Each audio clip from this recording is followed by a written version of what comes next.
किमान वेतनाच्या विशयाचेर शुक्रारा कामगार संघटनांनी महसूल मंत्री बाबूश मोन्सेराताची भेट घेतली। किमान वेतन वाडोवपाचेर सरकारान विचार करचो अशी मागणी ह्या वेळार संघटनांनी केली।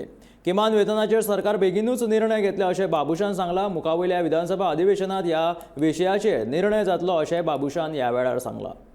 This was regarding the review of the minimum wage. I think we had a fruitful discussion on both the sides, from the industry side as well as from the union side. And the government basically will take a decision.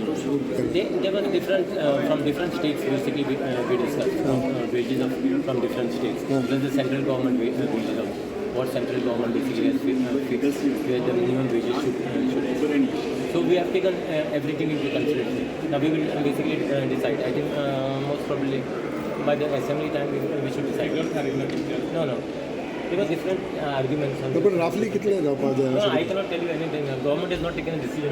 We are just at a discussion. So we will be basically sitting down and discussing the pros and cons from both sides. Working days. No, there is nothing. The central government has not come up with that.